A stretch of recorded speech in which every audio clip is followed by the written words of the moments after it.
My dear students, চলো আজকের ভিডিওতে আমরা দেখে নেই পজিটিভ ভার্বের কিছু ইউনিক ব্যবহার। তোমরা তো জানো যে লার্ন এর পজিটিভ রূপ হচ্ছে টিচ, ইট এর হচ্ছে ফিড।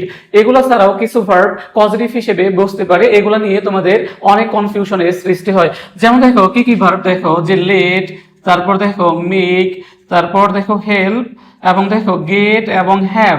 এই পাঁচটি ভার্ব কি ভার্ব হিসেবে বসতে পারে? পজিটিভ ভার্ব হিসেবে বসতে পারে। কি দেখো, লেট, মেক, হেল্প, গেট এবং হচ্ছে হ্যাভ।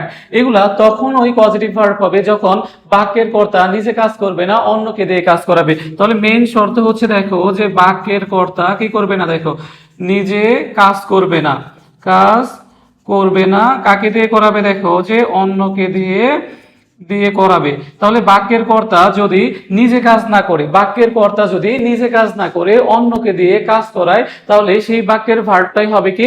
Positive verb. কিছু কিছু ভার্ব রয়েছে যাদের কি নেই, পজিটিভ ফর্ম নেই। সেই ক্ষেত্রে আমাদেরকে কি আনতে হবে? দেখো লেট, মেক, হেল্প, গেট এবং কি ভার্ব? Have verb. এগুলাও কি হিসেবে বসতে পারে? পজিটিভ ভার্ব হিসেবে বসতে পারে। অর্থাৎ যে মূল ভার্বটি থাকবে সেই ভার্বটির যদি পজিটিভ রূপ না থাকে, তাহলে আমাদের এই পাঁচটি ভার্ব এনে কি করতে হবে? সেটাকে পজিটিভ করতে হবে। তাহলে এই ভার্বগুলোও কি হিসেবে বসতে পারে? পজিটিভ ভার্ব হিসেবে বসতে পারে। এই ক্ষেত্রে খুবই সতর্ক হবে যে লেট, মেক, হেল্প, গেট এবং হ্যাভ হচ্ছে কি ভার্ব? Positive verb. তখনই পজিটিভ ভার্ব যখন বাক্যের কর্তা নিজে কাজ না করে অন্যকে দিয়ে কাজ করাবে তখন।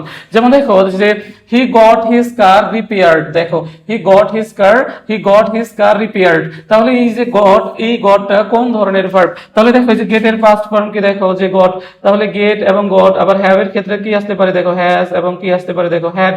তারপরে দেখো যে মেক এর ক্ষেত্রে কি আসতে পারে? মেড আসতে পারে। ইংরেজি গ্রামারে দেখবা প্রেজেন্ট ফর্ম দিয়ে করা থাকবে, যে রুল হবে পাস্ট ফর্মে কি হবে? একই ধরনের রুল হবে। তাহলে দেখো যে he got his car repaired. তাহলে এই গটটা কোন ধরনের ভার্ব? তাহলে এই গটটা হচ্ছে কি ভার্ব? Positive verb. দেখো সে তার গাড়িটি সারিয়েছিল।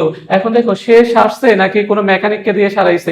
মেকানিককে দিয়ে সারিয়েছে। তাহলে দেখো যে এই ক্ষেত্রে কর্তা কি? হি নিজে কাজ করেনি, অর্থাৎ এই যে রিপেয়ারের কাজ এই হি করেনি, কর্তা করেনি। তাহলে দেখো একটা মেকানিককে দিয়ে করিয়েছিল। দেখো he got his car repaired. তাহলে সে তার গাড়িটি সারিয়েছিল কাকে দিয়ে? মেকানিককে দিয়ে। তাহলে এখানে কর্তা নিজে কাজ না করে অন্যকে দিয়ে করিয়েছে। এ কারণে এই দেখো এই বাক্যে গট হচ্ছে কি ভার্ব?